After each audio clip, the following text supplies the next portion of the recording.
के ऐतिहासिक बक्सर से ट्रेन का परिचालन, क्या संदेश? ये बहुत बड़ा संदेश है। लौ नगरी में काम करने वाले, विशेष करके बक्सर, भोजपुर, शाहबाद के अलावा उत्तर प्रदेश के बलिया, गाजीपुर, मऊ, ये तमाम क्षेत्रों के लोग बड़ी संख्या में वहां काम करते रहे।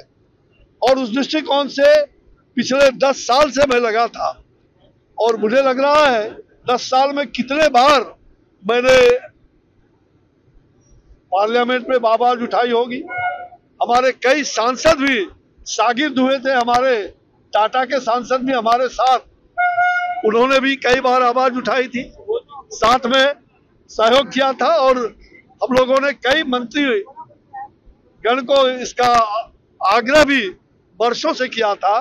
ये अरमान आज पूरा हुआ है। ये बहुत खुशी की बात है कि आने वाले जो हमारे पैसेंजर होंगे, जिनको बहुत असुविधा होती थी, पटना में उतरने के बाद उनको घंटों वहां इंतजार करना पड़ता था, दूसरी ट्रेन से आना होता था, अब ये डायरेक्ट ये ट्रेन उनको लेके यहाँ आएगी। और जाने वाले को भी पटना जाना पड़ता था दूसरे ट्रेन से, अब यहाँ से सीधे टाटा जाने की सुविधा उनको प्राप्त हो गई है।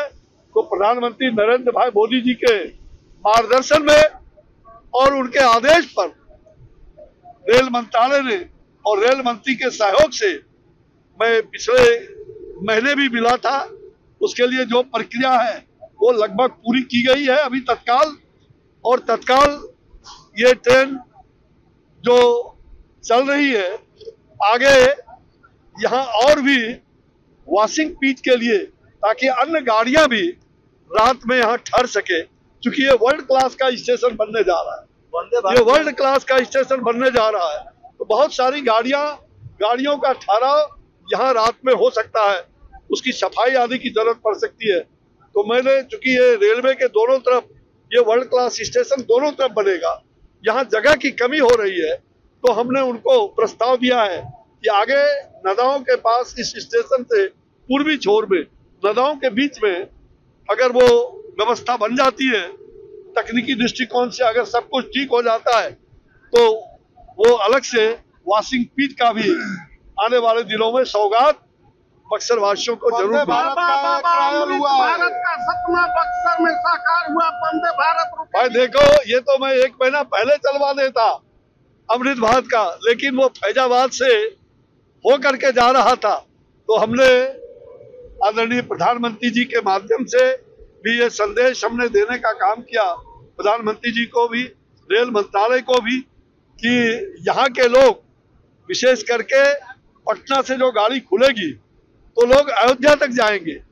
तो हमें बक्सर के लोगों को, क्योंकि भगवान राम का जन्मभूमि रामलला का बक्सर अयोध्या है, और भगवान राम की प्रथम कर्म भूमि, शिक्षा दीक्षा की भूमि, महर्षि विश्वामित्र का, ये कहा जाए विश्वामित्र की तपोभूमि, इसलिए यहाँ से अन्योन्याश्रय संबंध है, और यहाँ से तीर्थयात्री बड़ी संख्या में जाएंगे और वहाँ के तीर्थयात्री यहाँ आएंगे। इसलिए बहुत कम समय में वंदे भारत का जो ये ट्रेन है उसको फैजाबाद से चलाने की बात थी, अब वो अयोध्या तक चलाने की बात हो गई है। और उसकी शुरुआत स्वयं आदरणीय प्रधानमंत्री जी के करकमलों से ऑनलाइन अपने 12 तारीख को चलाने की बात हुई है। और फिर मैं यहाँ रह करके हरी झंडी यहाँ से दिखाऊंगा। ये बक्सर वासियों का और इस क्षेत्र के तमाम वासियों का बहुत बड़ा सौभाग्य है। अनेक गाड़ियों का ठहराव करते रहे, पैसेंजर ट्रेन जो बक्सर से बनारस जाती थी, कई लोगों का यहाँ आग्रह था, अब हमने उसको आरा तक का एक्सटेंड कराया। हमारे आरा के भी माननीय सांसद इसमें हमारे सहयोगी है, साथ में हम लोग, और आरा से अब बक्सर का ही नहीं बल्कि रघुनाथपुर में भी रुकेगी, टूडीगंज में भी रुकेगी। हर एक पैसेंजर ट्रेन लगभग सभी स्टेशनों पर रुकते हुए और ये बनारस तक जाएगी।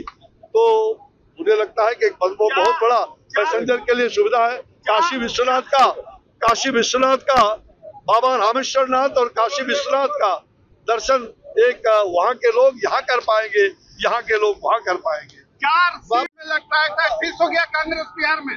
बाबा, इंडिया गठबंधन वाले एनडीए में कूट की कोशिश कर रहे हैं, चिराग पासवान को अपने पार्टी में निमंत्रण दे रहे हैं। अरे भाई, वो कहीं जाने वाले नहीं है, हमारे साथ है और हम सब लोगों ने वो निर्णय ले लिया है और कहीं भी ये एनडीए इंटैक्ट है, इंडी गठबंधन। आप देख लीजिएगा, चुनाव आते आते सभी टूट के बिखर जाएंगे। कोई बंगाल की खाड़ी में समाएगा और कोई नेपाल की तराई में घुस जाएगा। महागठबंधन कह रहा है कि एनडीए अभी सीट शेयरिंग को लेकर कोई फॉर्मूला तैयार नहीं किया। मैंने कहा ना कि हमारा सीट शेयरिंग सैद्धांतिक रूप से हो चुका है, उसको व्यवहार के रूप में हम मूर्त देने जा रहे हैं।